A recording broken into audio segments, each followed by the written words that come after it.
don't need to even write a code. You just call the name. Call the name, you use it. That's how it works. That's how it's easily. So you will learn about Python, and then you will see some reusable code. Okay. So sometimes we will see how we can develop a reusable code. That's the place we call this as a function.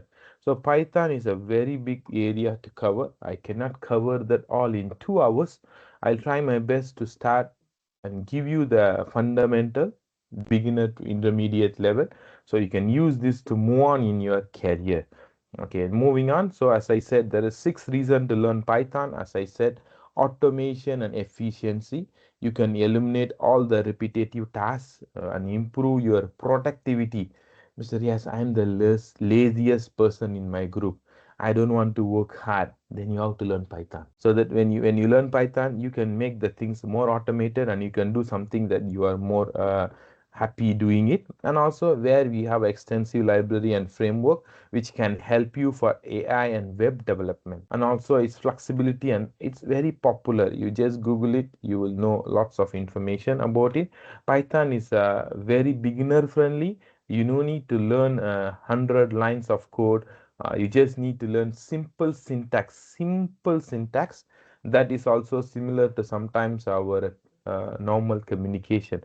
High demand in job market, you just Google it, where you will see that the job career in data science and also data analysis, all these things at the backbone is mathematics. And also you have a community and it's free, no need to be pay anything, it's free.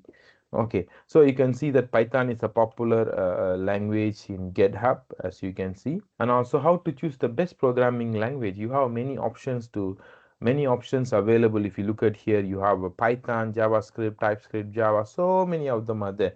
But how to choose this? So where you need to look at what kind of type of application you are typing or developing, complexity of application, company culture, times to market, maintainability, scalability, and performance, security. Last thing I will say that easy to learn or not. Okay, some of the programming language are not easy to learn, so easy to learn or not. Then you can see here Python for everything.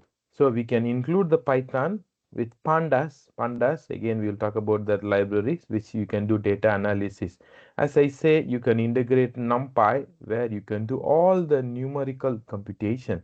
Okay, you can refer to all this one, which is all, and you can do this SciPy where you can do a scientific computing. Okay, I'm not going into others, which is all more hardcore, but you can start with these, and these more than enough for you to kickstart. Okay,